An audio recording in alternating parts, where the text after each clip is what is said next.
lebih lebih lebih menekankan kepada hubungan yang struktural, ya kan, itu organisasi kantor kan begitu, hubungannya struktural. Jadi bawahan ke atasan itu ya ada gap, ada apa namanya, ada ya ada keengganan lah gitu ya. Pergaulan bawahan ke atas itu agak ada ini. Kalau dunia pendidikan yang dia lebih sederhana strukturnya, dia lebih bersifat apa namanya literal ya, fungsional ya. Jadi hubungannya juga lebih cair kan gitu ya. Ya. Nah, itu memang itu yang perlu yang perlu dipahami ya, terkecuali memang ya di dalam era reformasi ini sudah agak apa namanya, batas-batas itu sudah mulai berubah kan itu karena situasi reformasi.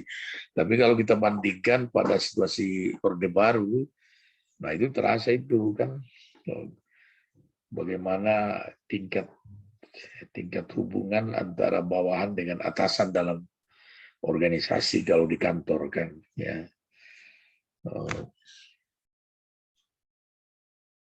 Nah, kalau dunia pendidikan ya tentu hubungan itu lebih mencair ya.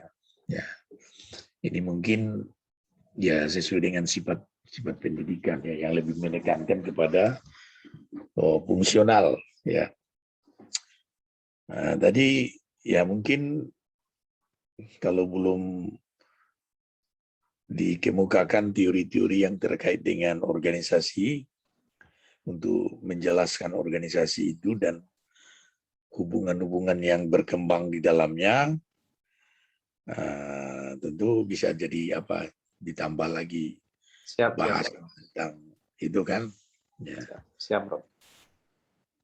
Kan ada juga organisasi pendidikan misalnya bagaimana sebetulnya murid, guru, pendidik itu atasannya siapa misalnya kan. Nah, kalau di dunia pendidikan ya yang namanya tenaga pendidik ya atasannya langsung kepala sekolah kan gitu, pimpinan lembaga. Bukan atasannya misalnya kalau ada apa itu ada wakil Wakasek 1, 2 itu sebenarnya bukan atasan apa ya, bukan atasan guru gitu ya, atasannya langsung kepala sekolah kan. Nah, jadi artinya apa? Jadi hubungan guru dengan kepala sekolah itu memang ya langsung gitu loh, langsung. Jadi guru guru bisa langsung berhubungan dengan kepala sekolah, sehingga kepala sekolah orang yang pertama yang tahu tentang keluhan guru kan gitu loh.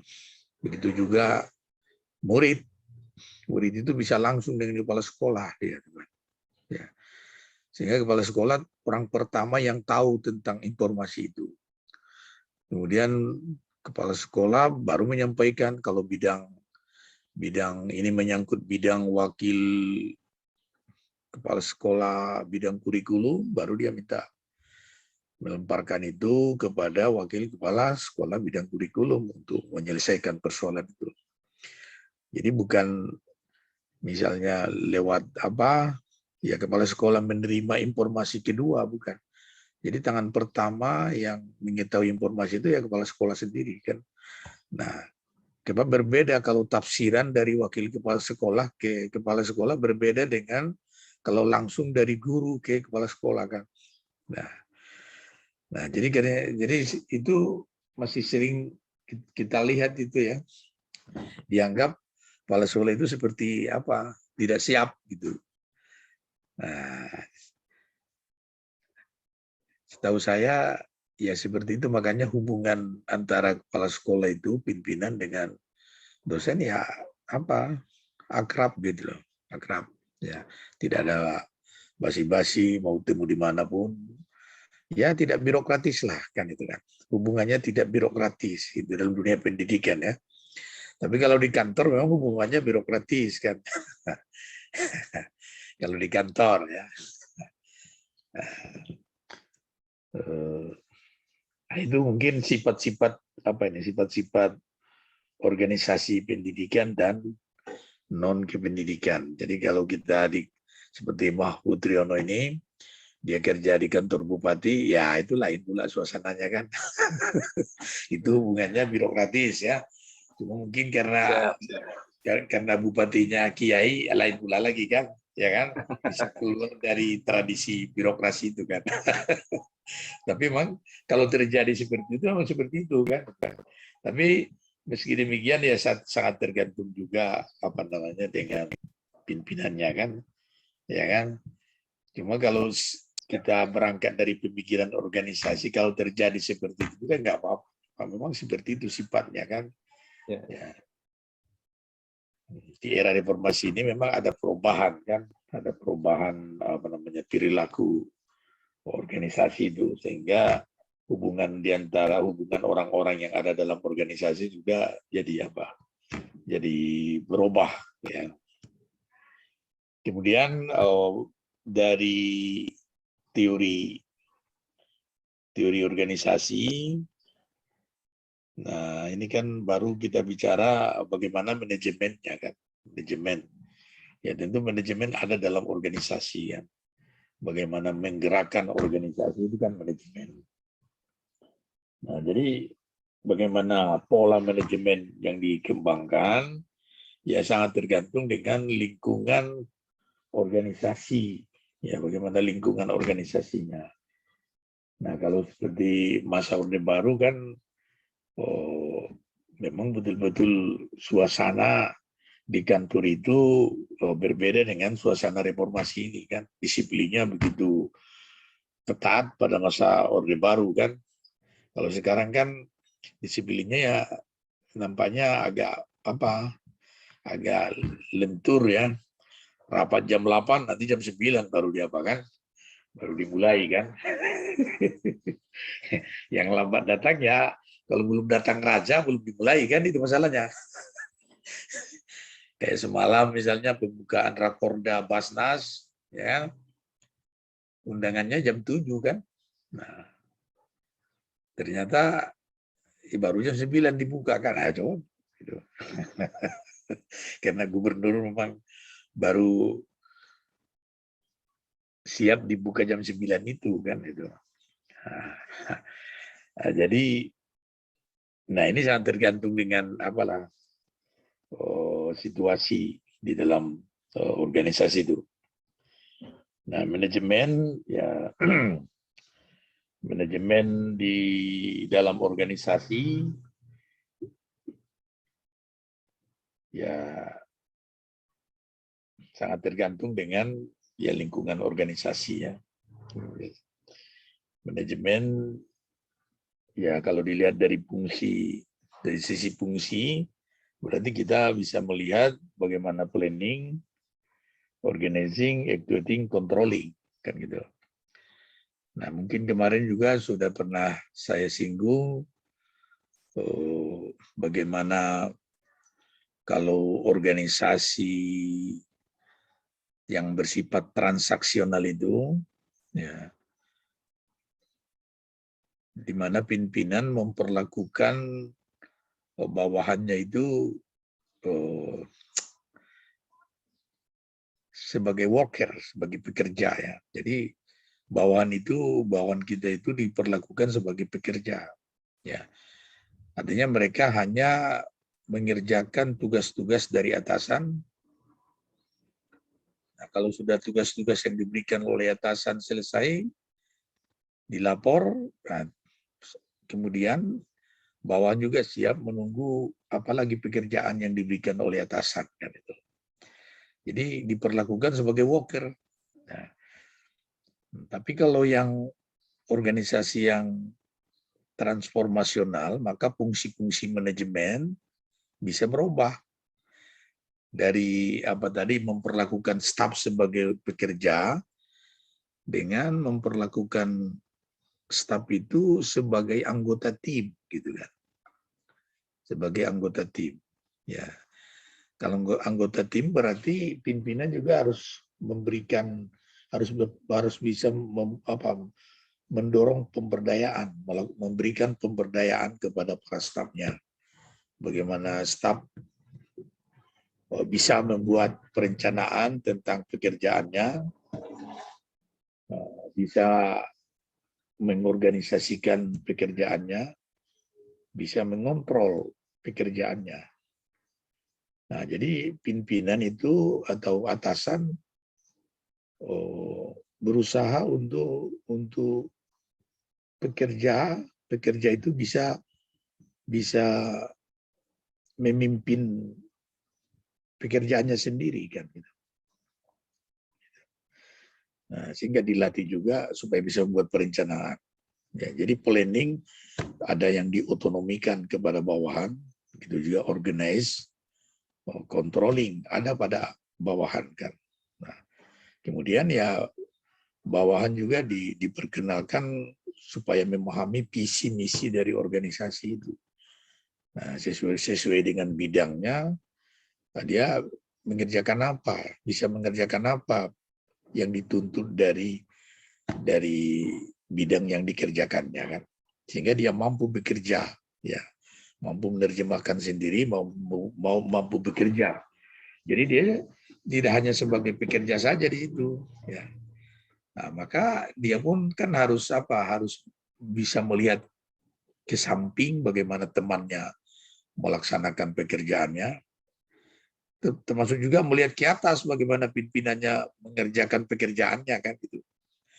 Nah, jadi terjadi learning organization, terjadi pembelajaran organisasi, sehingga fungsi-fungsi manajemen juga menjadi berubah, ya, berubah dari hanya melaksanakan apa yang dimaui oleh pimpinan dengan melaksanakan apa yang dimaui oleh organisasi. Nah, itu. Nah, jadi loyalitasnya kepada organisasi kan itu. Tidak hanya loyalitasnya kepada pimpinan. Nah, jadi ini ada perubahan fungsi-fungsi manajemen ya. Ya, tapi ini sangat tergantung dengan organisasi, sifat organisasi yang dikembangkan ya.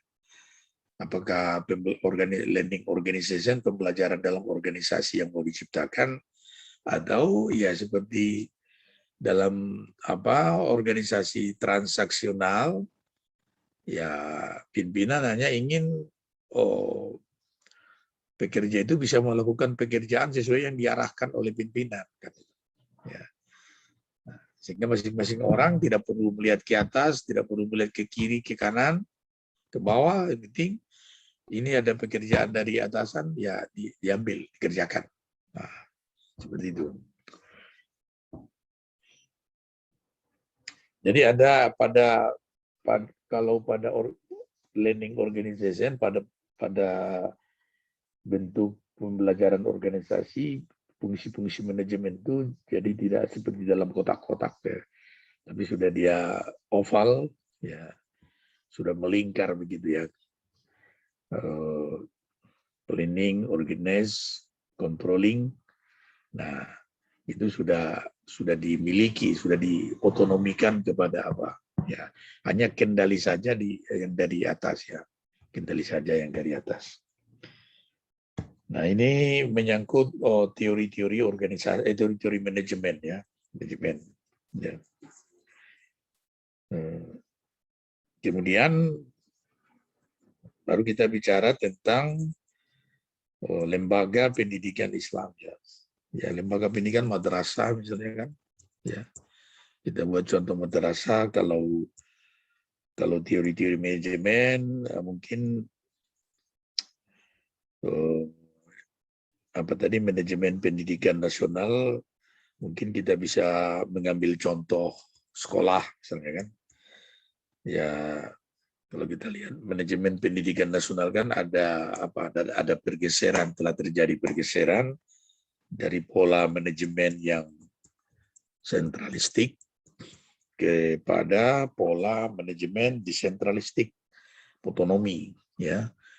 Kalau dulu manajemen sekolah dikendalikan dari atas, ya bersifat transaksional tadi, Sehingga kepala-kepala sekolah itu pada konteks manajemen sentralistik, dia lebih menjadikan dirinya adalah wakil dari atasannya, wakil dari pusat begitu ya.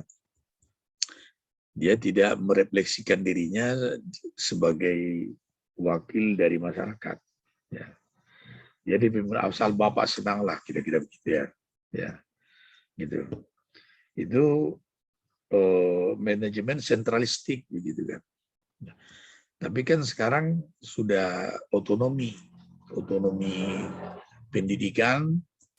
Nah, itu berarti terjadi pergeseran dari manajemen yang sentralistik ke manajemen yang desentralistik. Makanya dikembangkan ada MBS, manajemen berbasis sekolah, ataupun manajemen berbasis masyarakat. Itu polanya kan.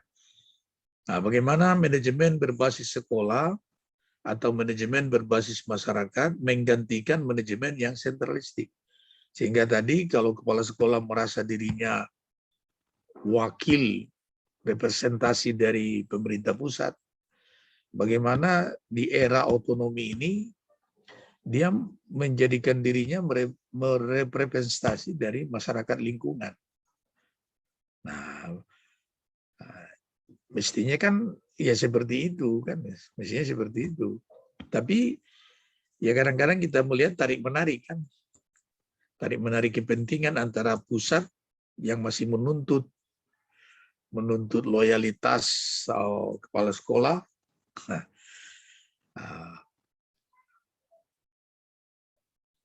dibanding daripada melihat loyalitas kepala sekolah dari masyarakat gitu kan. Sehingga pergantian istilah BP3 dengan komite, yang mestinya memang kan komite ini kan lebih apa, bisa mengontrol kualitas sekolah dia kan. Karena komite itu anggotanya tidak harus ada anaknya di situ. Tapi bisa juga orang yang mengerti pendidikan. Ya, saya bisa anggota komite dari sebuah sekolah. Kalau diminta oleh kepala sekolahnya kan, ya kan? Tapi kadang-kadang kepala sekolah kan enggan dia itu kan. Kalau misalnya ada komite yang juga ikut mengontrol kualitas pendidikan di sekolah. Ya tidak, kalau BP3 kan hanya minta bantuan kalau mau bangun gedung kurang lokal. Itu BP3 kan hanya begitu perlakuannya. Tapi kalau komite tidak. Komite ikut juga menyusun program sekolah. Nah, ini dia di era reformasi yang tidak berjalan dengan bagus, ya. Karena kenyataannya perangai kepala sekolah masih seperti itu, seperti yang lama kan. Sehingga komite itu jadi redup-redup ya, karena kepala-kepala sekolah enggan untuk memfungsikan komite itu kan. Nah, itu. Jadi kita lihat di era reformasi ini kadang-kadang ya jadi tidak terlihat perbedaan-perbedaan itu ya. Kabur-kabur aja begitu ya. Nah, jadi misalnya bagaimana sekolah dengan MBS. Ya tentu berbeda perlakuannya dengan sebelumnya pada masa Orde Baru. Nah, jadi kepala sekolah pada era otonomi ini kan harus mampu mengembangkan potensi-potensi sekolah itu kan. Dari lingkungannya kan. Sehingga dianggap dengan MBS sekolah lebih maju. Wah, keterlibatan masyarakat lebih tinggi terhadap sekolah. Nah, ada intervensi manajemen dari masyarakat ke sekolah. Nah, tapi ini yang susah, itu yang susah. Kepala sekolah mentalnya masih mental sentralisasi kan gitu. Selain memang pemerintah juga kadang-kadang ya mendua kan gitu, mendua. Nah, itulah kita ini penyakitnya begitu ya, makanya susah maju, jadi abu-abu, tidak apa.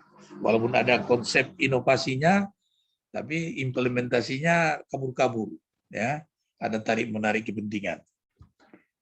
Nah, di madrasah, sekarang kan kita lihat madrasah, bagaimana hubungan madrasah dengan sekolah. Ya, madrasah kan dengan Undang-Undang Nomor 20 Tahun 2003 itu antara madrasah dan sekolah kan sudah sama berdasarkan undang-undang itu. Artinya madrasah juga sebetulnya ya sudah disebut sekolah umum, ya. Madrasah itu sekolah umum yang berciri khas agama Islam. Ciri khasnya dicerminkan ada sejumlah mata pelajaran yang agama, nah, seperti Al-Quran Hadis, seperti fikih, sejarah, ya. Apalagi itu? Ada 5 tuh. Kalau bahasa Arab katanya tidak lagi, bukan lagi ciri khas agama Islam bahasa Arab. Sudah dianggap mungkin masuk rumpun bahasa gitu ya. Nah, tapi Al-Quran Hadis, fikih, sejarah, akidah akhlak, nah itu dianggap mata pelajaran yang mencerminkan ciri khas dari agama Islam pada madrasah. Nah, yang tetap dipelihara. Di luar itu kan sudah sama. Sehingga kalau madrasah akibat ada ciri khasnya ini, dia tentu bisa lebih lama keluarkan. Kalau sekolah jam 1, dia mungkin jam 2. Kan konsekuensi daripada apa itu. Ya.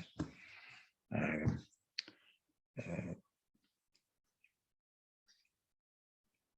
jadi lembaga-lembaga pendidikan Islam ini sudah sama, ya kan? Sudah sama statusnya dengan sekolah umum.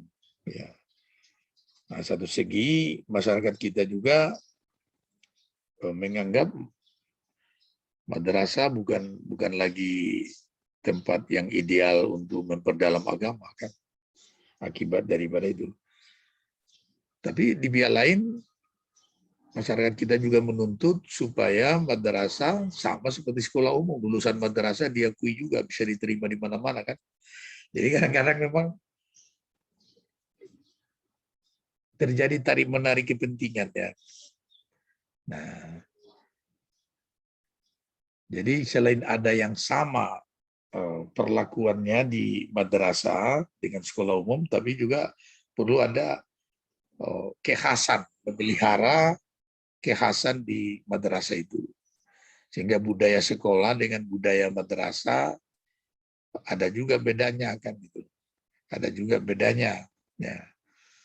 Nah, yang sekarang itu yang sering kita lihat tidak jelas, kurang jelas untuk bisa diimplementasikan melalui budaya sekolah itu. Ya.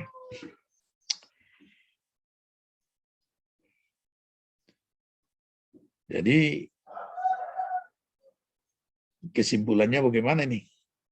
Ya. Nah, kesimpulannya bagaimana nih Pak Mahfud Triono? Ya.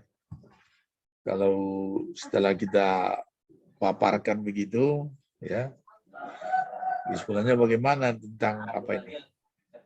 Ya, tentu ada harapan-harapan baru, ya, harapan-harapan baru yang bisa kita bangun tentang organisasi, ya, organisasi pendidikan yang dianggap sesuai dengan tuntutan sekarang, begitu pula dengan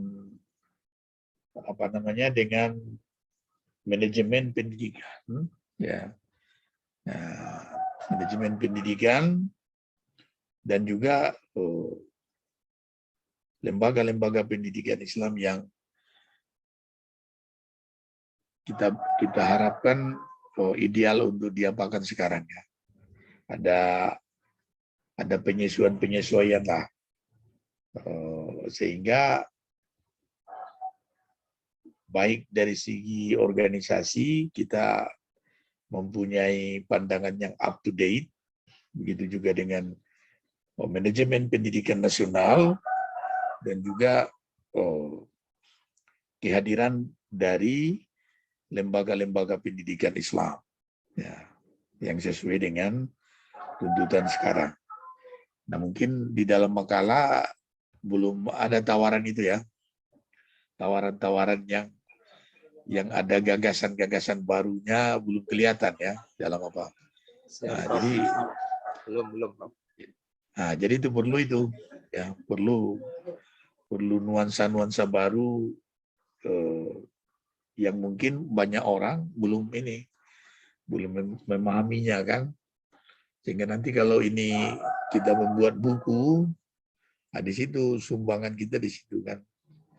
Sumbangan kita ada di tawaran-tawaran kita, baik yang menyangkut dengan organisasi, dari yang lama ke yang baru, begitu pula dengan manajemen pendidikan nasional, ya, dan lembaga-lembaga pendidikan Islam. Ya.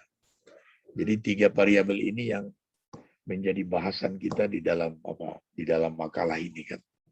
Siap, Mungkin siap. itu tambahannya, ya. Terima kasih, Prof. Baik, Prof. Luar biasa, Prof. Supri juga baru dapat ini, Prof. Informasi baru. Bahwasanya guru-guru itu sebenarnya bawahan langsungnya itu, atasan langsungnya adalah kepala sekolah. Selama ini kan dibatasi oleh wakil kepala sekolah itu, Prof. Betul tadi kata Pak Prof. Sehingga komunikasi itu nggak nyambung, jadi kan ini anak-anak pelajar, dia kan mestinya diketahui terlebih dahulu oleh kepala sekolah langsung, karena ada ikatan emosional, kemudian tadi transformatif, leadership gitu kan. Harusnya memang itu luar biasa tuh, Prof. Memang perlu ditambahkan Pak Ustaz Mahfud ini di makalah. Jadi yang disampaikan ke Pak Prof. Jadi ya. Kepala sekolah itu harus orang pertama yang tahu mengenai informasi, bukan yang diceritakan dari wakilnya. Nah, jadi kadang-kadang kan ada kepala sekolah yang bersifat birokratis tadi. Jadi dia enggan untuk berhubungan langsung dengan murid atau dengan guru, ya. Nah, padahal ya kalau wakil-wakil kepala itu kan membantu dia kan, orang yang membantu dia. Jadi harus dia pertama kali tahu, kemudian orang ini urusan ini siapa yang bantu, mau dilempar kemana kan. Nah, jadi dia menerima apa itu, pembantu itu menerima tugas dari kepala kan, gitu. Nah, jangan. Jadi kalau ada struktur organisasi di sekolah, kemudian guru dihubungkannya ke wakil-wakil, ya sebetulnya enggak ini. Jadi guru atau murid langsung ke kepala sekolah, kan gitu. Kemudian kepala sekolah baru ada yang membantunya kan. Ya, delegasi tugasnya ya, Pak. Nah, kalau urusan administrasi kepala TU kan gitu. Nah, sehingga kepala sekolah tahu betul informasi-informasi. Berbeda kalau tangan kedua, kalau kepala sekolah menerima tangan kiri itu sudah tafsiran kan gitu. Tapi kalau tangan pertama itu langsung kan asli, bukan tafsiran kan. Jadi kepala sekolah bukan menerima tafsiran kan, tapi dia asli keluhannya apa dari murid kan. Betul. Keluhannya apa dari guru kan itu. Kalau tafsiran lain lagi itu kan. Mulai lagi yang dipahami kan. Jadi sering tidak cocok, tidak sesuai kan. Itulah. Kalau di kantor tidak begitu, tidak boleh langsung staf langsung ke bos, ke gubernur, tak bisa. Dari Kasubag ke Kabak kan gitu, dari Kabak ke biro kan gitu. Berjenjang ya. Nah, begitu. Sifatnya hierarkis begitu. Sama di kementerian juga, Prof ya. Di Kementerian Agama kayak Ustaz Wahyudi itu kan harus berjenjang tuh. Mau ketemu Ustaz Wahyudi itu harus lewat bawah dulu gitu kan. Karena memang aturannya begitu. Itu kan kantor memang begitu. Iya. Itu kan kantor. Ya terkecuali ya karena reformasi ini birokratisnya itu berkurang kan. Tapi kalau sifat organisasi di kantor memang begitu. Betul. Wah, menarik sekali nih, Prof. Teman-teman, Prof, ini yang Prof sampaikan itu berlaku juga tidak, Prof, dengan kalau dia kan lembaga pendidikan Islam itu juga termasuk di perguruan tinggi seperti sekolah tinggi agama Islam. Itu apa berbeda atau dia seperti apa, Prof? Sebaiknya itu, Prof. Kalau ini namanya lembaga pendidikan, baik di pendidikan tinggi atau di menengah, ya begitu sifatnya. Jadi dia bersifat fungsional kan gitu. Fungsional. Jadi kadang-kadang kalau misalnya rektor bergaya-gaya gubernur, wah itu Ya kan? Pakai mobil Iya. nyong nyong nyong nyong gitu. Win kan pernah begitu kan? Hah? Nah, dari rektorat Masya ke Allah. fakultas Mantap, pakai mantap, nyong mantap. nyong kan? Oreder. Yang tahu senyum-senyum kan? Ya tak? Kalau yang tahu senyum-senyum, yang tidak tahu, wah hebat kali Iya, lah iya. katakan. Iya, iya, iya. Betul, Ya, Prof. Betul. nah itu jadi apa? Ya, ya itulah kadang-kadang kita mungkin kadang-kadang kan begini. Orang kalau sifat-sifat itu kadang-kadang nggak berubah walaupun orangnya sudah profesor, sifatnya nggak berubah. Sehingga ada yang mengatakan ahli pendidikan, apa namanya tuh, pendidikan itu tidak merubah karakter katanya kan. Kadang-kadang ada juga benarnya. Jadi walaupun dia sudah doktor, sudah mentalnya tetap seperti itu. Yang suka mengambil hak orang di balok, tetap aja. Kalau dia pasang balok, diambil galo-galo kan. Misalnya balok itu kan bagi dua kan. Mentalnya begitu. Ada memang gitu kan. Ada sikap mental begitu tuh. Padahal wah sudah ustadz. Wah. Jadi ada juga begitu ya. Jadi sikap mental itu katanya lebih ditentukan oleh pembawaan, bukan ditentukan pendidikannya. Ya, mudah-mudahan kita yang sudah tahu itu bisa inilah bisa menyesuaikan kan. Cuma kalau ada ketemu seperti itu, wah mungkin itulah apanya kan, populasinya kan. Ya. Siap. Siap, Prof. Jadi Siap. pendidikan tidak merubah gitu. Ya. Tidak bisa merubah sikap mental, dorongan apa namanya, dorongan untuk mengikuti sifat-sifat pembawaan dari lahir itu begitu kuat kan, gitu.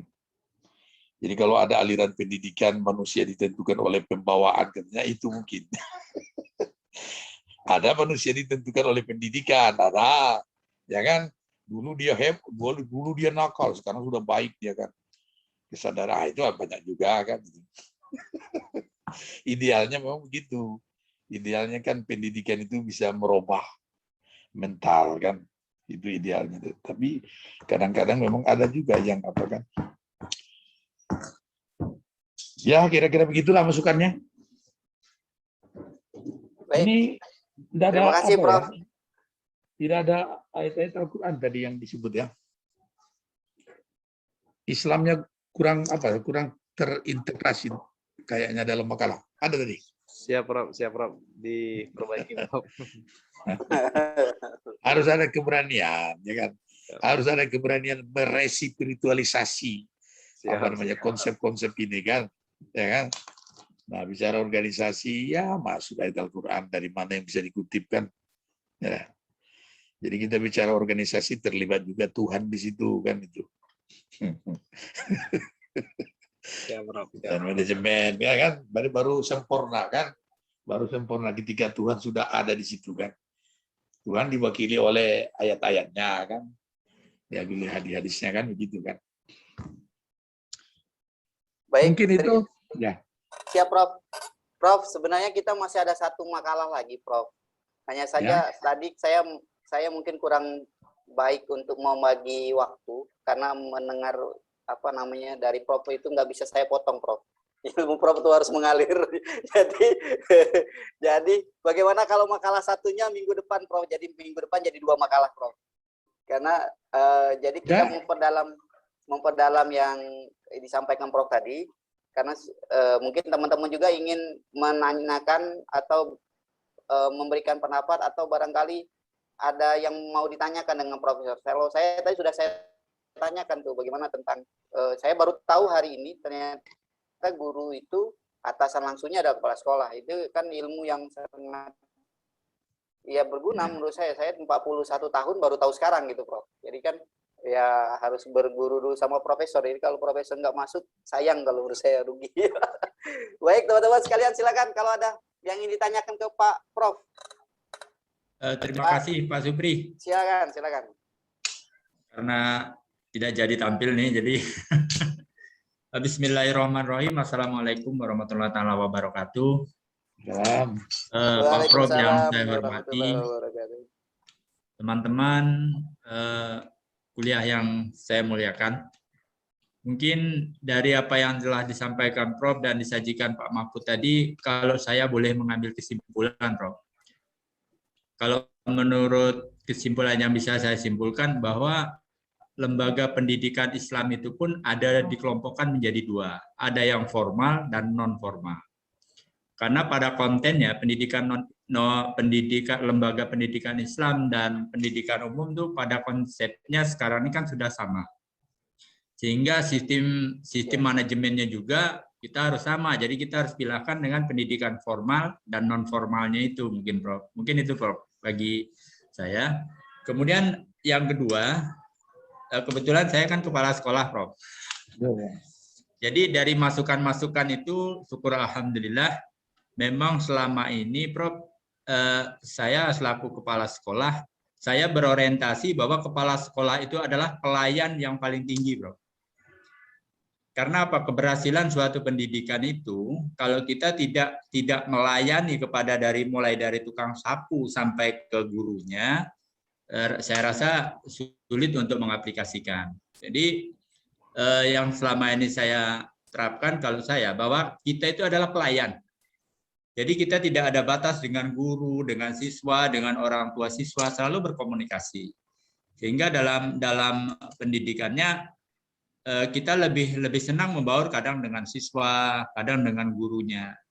Tapi menurut nanti mohon masukannya dari Prof, kira-kira trik-trik apa yang harus kita ambil karena begitu kita dekat dengan itu kan ada persepsi orang, wah itu kepala sekolah kok dengan siswanya juga kayak gitu, sama-sama berolahraga, sama-sama jalan kaki dan dengan gurunya. Jadi mungkin ada trik-trik yang harus dilakukan sehingga dalam memimpin suatu lembaga pendidikan khususnya di SMK ini bisa berhasil. Mohon masukannya dan sarannya Prof. Terima kasih. Wassalamualaikum warahmatullahi wabarakatuh. Salam. Warahmatullahi wabarakatuh. Baik. Ya, ini sebetulnya kan pengertian manajemen banyak ya.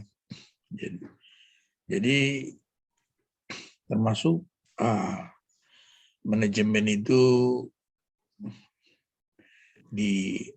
dipahami memberikan layanan, melayani, atau dilayani. Ya kan? Jadi kalau raja kan dilayani. Ya kan?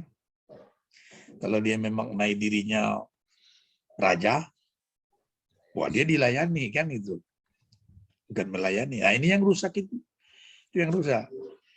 Nah, kalau dia memahami dirinya raja seperti raja, wah, penguasa, ya kan? Pasti ada kecenderungan seperti itu.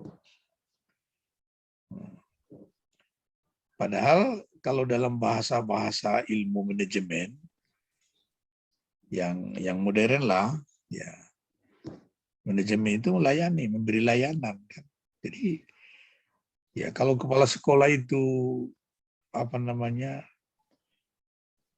dihormati kan, dihormati. Sebetulnya itu karena kepala sekolah itu guru yang berkualitas kan itu, sehingga dia jadi kepala sekolah.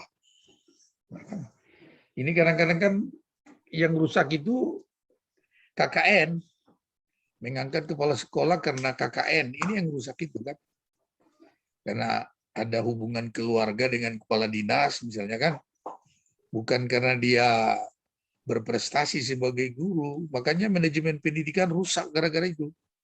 Walaupun ada jurusan manajemen pendidikan, walaupun ada doktor manajemen pendidikan, rusak manajemen gara-gara itu kan.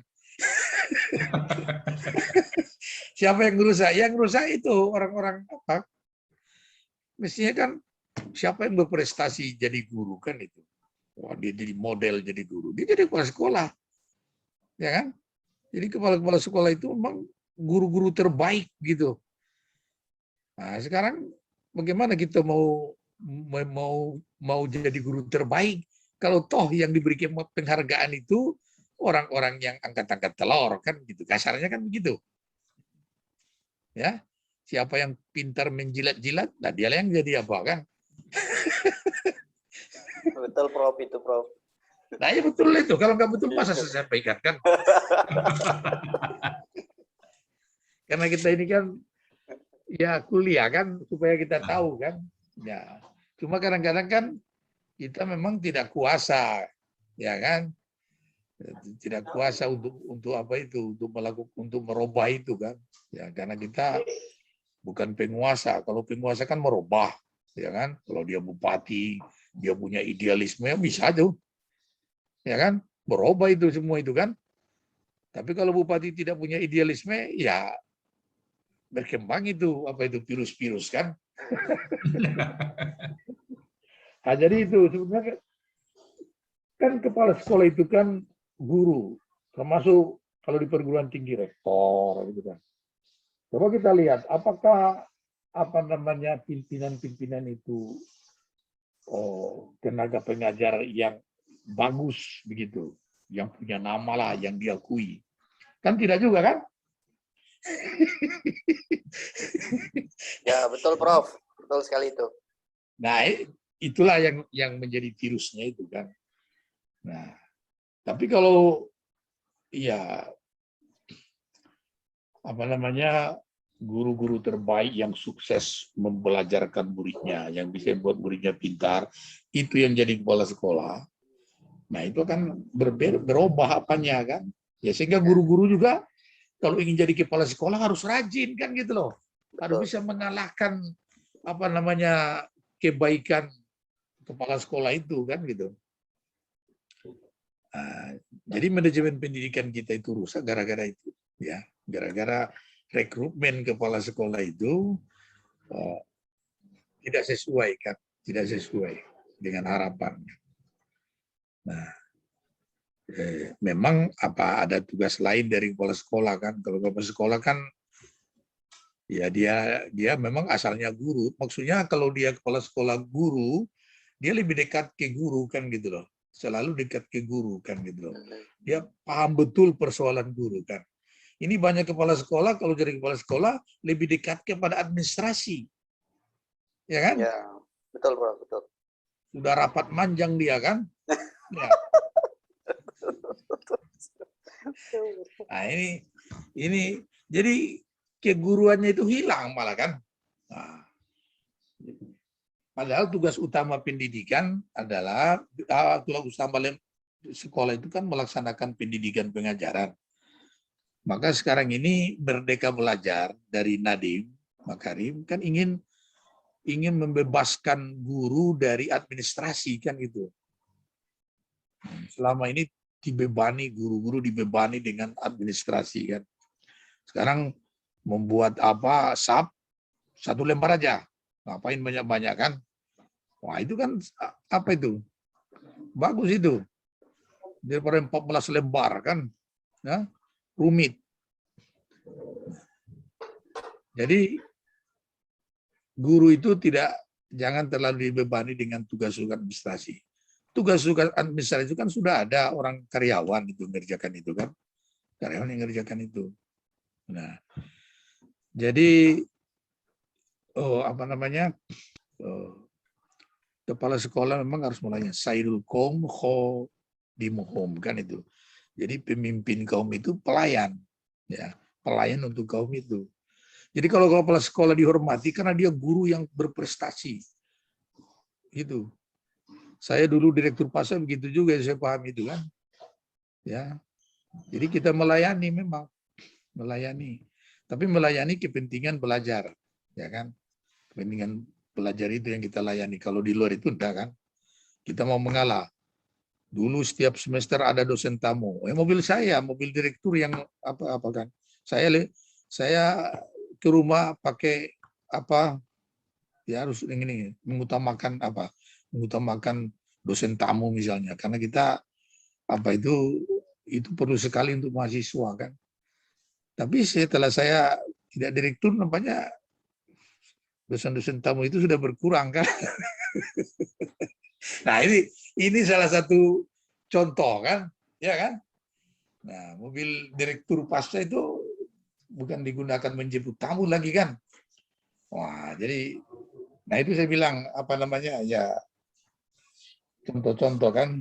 Jadi kita akan mengutamakan bagaimana kualitas informasi itu bisa bisa terpelihara kan itu kan, bisa terpelihara misalnya kepada peserta didik kan gitu.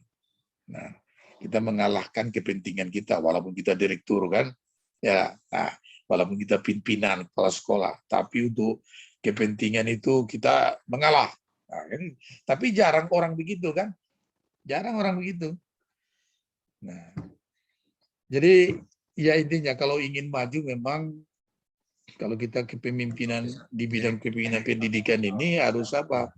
Harus loyalitas kepada tenaga-tenaga pengajar. Ya, itu harus menjadi perhatian utama kita. Kualitas pendidikan sangat ditentukan oleh kualitas gurunya kan gitu. Sama seperti rumah sakit umum ditentukan oleh dokternya. Kualitas dokternya kan bukan administrasinya, ya kan? Bukan administrasinya. Nah, tapi kalau ada perhatian kepada tenaga pengajar, kepada siswa, nah itulah pendidikan kan. Meski demikian memang sebagai kepala sekolah perlu apa? Perlu juga mungkin kalau kurang-kurang perlu dana, ya harus berani di honorable beggar, pengemis terhormat. Ya kan? Kepala sekolah ya bisa saja perlu misalnya bangun ini, nggak apa-apa. Datangi bupati, datangi siapa misalnya kan. Nah, minta dukungan, ini ada persoalan, itu kepala sekolah memang itu. Pelayan kan. Ini kepala sekolah ada yang kurang, diam-diam aja dia kan. Wah, itu kurang loyalitasnya itu kan. Ya. Jadi Pak Sujono begitu, kalau ada yang kurang-kurang di sekolah itu terkait dengan dana, ya jadi pengemis. Kita mengemis untuk lembaga tidak apa-apa. Jangan mengemis untuk diri kita kan. Menurut kita sudah cukup lah kan. Ya, saya sekarang ini rektor ITS, minta-minta juga saya, tapi bukan untuk pribadi saya. Tuh, mau Putriono tahu itu, ya kan? Pergi ketemu Bupati Anwar Sadat, ya kan? Minta bantuan, minta kursi, tidak apa-apa. Bukan untuk pribadi, kan untuk lembaga. Memang betul lembaga ini memang apa? Memerlukan bantuan, apa salahnya kan? Tapi ada yang gengsi-gengsi itu. Nah, itu tidak boleh. Ayah maju jadinya, Prof. Ayah maju jadinya kan. Ya. Cuma kalau ada bantuannya kan pula di situ kan, diambil bagian kita kan. Ini kalau ada bantuan-bantuan, dapat masuk kantong juga. Wah, itu kacau itu. Saya ini ketemu gubernur juga pasti itu. Selalu meminta saya itu kan. Ya nggak apa-apa kan, kita lembaga pendidikan kan. Kita juga mau membantu umat kok. Mencerdaskan umat. Bukan untuk pribadi. Makanya jadi rektor ITS itu bisa lebih hebat dari rektor UIN. Ya kan? Kalau rektor UIN kan banyak duitnya. Kalau ada duitnya, anak kecil pun bisa itu kan. Ya kan?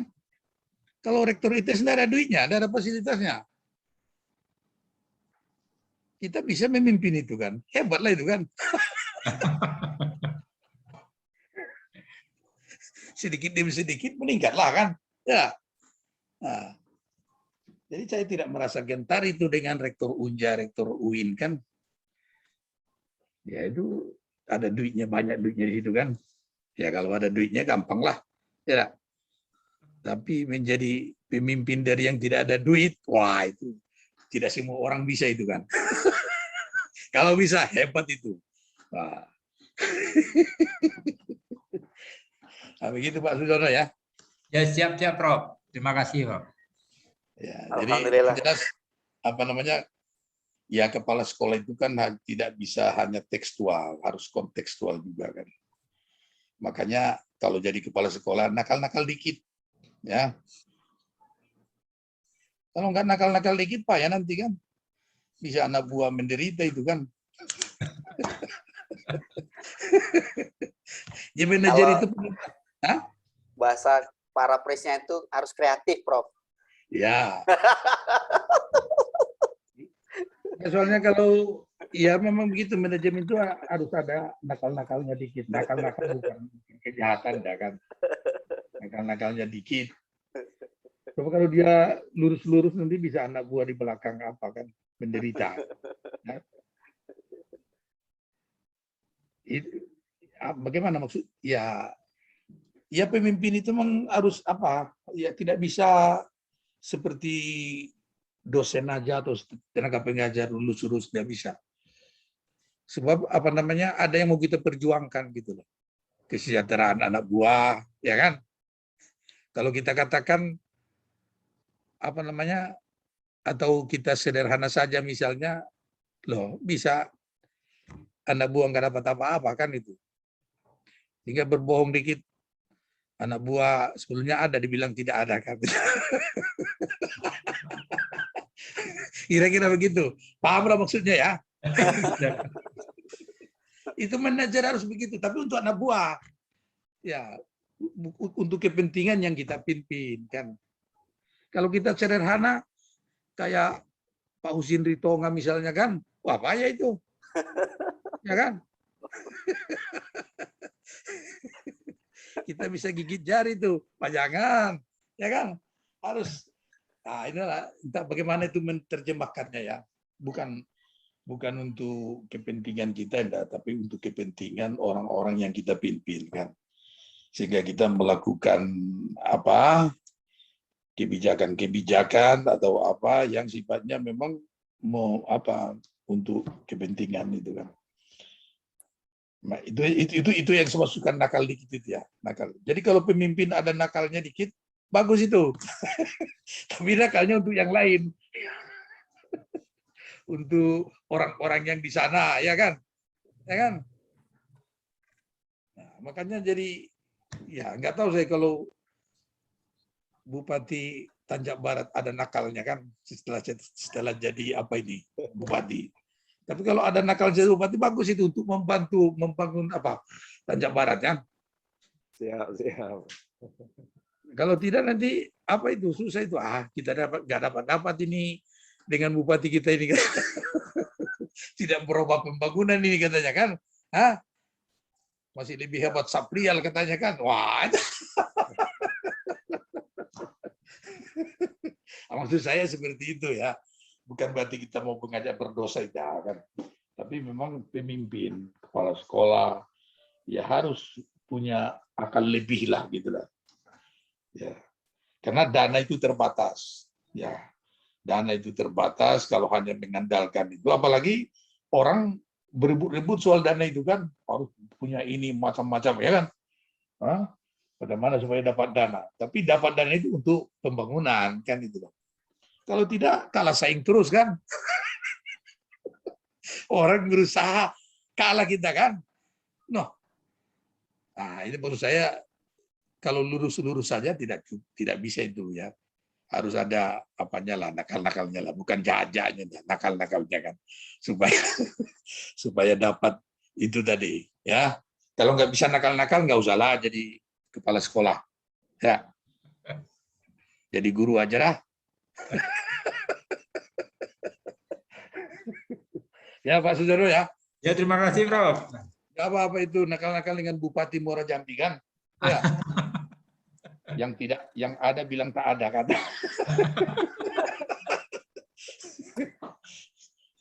Itu perlu itu. Ya.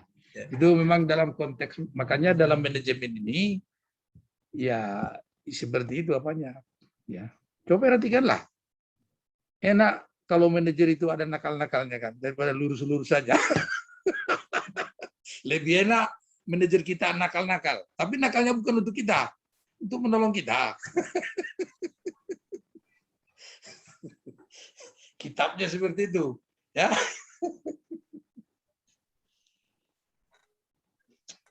Oke, kalau ada yang lain lagi. Baik. Baik Bapak Ibu sekalian, Masih adakah yang mau disampaikan atau di ini? Saya tuh kuliah ini, Prof. Jadi wawasannya terbuka, Prof. Tidak terkungkung, Prof. Jadi memang harus, ya kata Prof kan harus berani radikal berpikirnya itu, sehingga nanti akan mendapatkan ide-ide yang mungkin bisa diterapkan di tempat masing-masing. Begitu. Baik Bapak Ibu sekalian, silakan kalau masih ada yang mau disampaikan, nanti minggu depan baru kita presentasi yang punya Pak Sujono ya sama Pak Doni. Hari ini biar kita menikmati ilmu-ilmu Prof, biar kita minimal kita mendapatkan banyak hal lah, pasti banyak hal. Saya juga dapat banyak hal pagi ini. Ada yang mau disampaikan Bapak Ibu sebelum saya tutup? Closing ceremony itu statement Prof, mungkin Prof, kata-kata yang untuk ini kita menutup kegiatan Prof. Nah, itu kembali ke penyaji makalah. Baik. Silakan. Ustaz Mahfud, Ustaz Wadol. Kita kan ini memberi masukan kan? Kita memberi masukan. Ya, siap. Saya kira kesimpulannya apakah masih sama? Kesimpulan yang ada dalam makalah sebelum diskusi atau sudah berubah? Setelah diskusi kesimpulannya berubah kan? Kita berharap kesimpulan sudah diskusi ini ada perubahan kan gitu. Saya hanya membantu aja kan. Kembali ke penulis makalah lah. Kira-kira bagaimana menyimpulkan tentang organisasi, manajemen pendidikan nasional dan lembaga pendidikan Islam. Terima kasih Prof. Banyak sekali masukan dari Pak Prof, kemudian juga dari Bapak Ibu semuanya. Jadi ada beberapa catatan yang nanti akan kami masukkan untuk penyempurnaan makalah ini. Yang pertama ini terkait ayat-ayat Al-Quran ya, atau hadis, untuk memperjelas makalah ini bahwa menyertakan Allah ya dalam setiap aktivitas kita, termasuk juga dalam makalah ini. Kemudian yang kedua ini terkait masalah lembaga kependidikan Islam ya. Nanti juga akan kami lengkapi lagi ya Prof. Ini terkait masukan-masukan tadi. Kemudian juga masalah organisasi tadi ya, organisasi juga nanti akan juga kami lengkapi. Terima kasih kepada Pak Prof dan teman-teman semuanya. Alhamdulillah hari ini kita sudah banyak mendapatkan ilmu baru, wacana baru, sehingga kita bisa berpikir radikal lah, ya, untuk kebaikan organisasi yang kita pimpin dan juga untuk kebaikan kita bersama. Mungkin itu, terima kasih Pak Prof dan Bapak Ibu semuanya. Assalamualaikum warahmatullahi wabarakatuh. Waalaikumsalam warahmatullahi wabarakatuh. Terima kasih Pak Prof, terima kasih Ustaz Mahfud. Alhamdulillah. Mari kita akhiri dengan doa penutup majelis. Subhanakallahumma wa bihamdika asyhadu an la ilaha illa anta astaghfiruka wa atubu ilaik. Assalamualaikum warahmatullahi wabarakatuh. Waalaikumsalam warahmatullahi wabarakatuh. Terima kasih Prof. Jadi kita nanti malah kembali kembali ke waktu yang lama. Siap, siap Prof. Siap. Siap. Oke, kita istirahat. Siap Prof. Assalamualaikum warahmatullahi wabarakatuh. Waalaikumsalam warahmatullahi wabarakatuh. Teman-teman sekalian, mohon maaf Pak Sujono, saya itu kelemahannya gitulah Pak Sujono, kalau dengan orang-orang hebat itu sayang kalau sekitar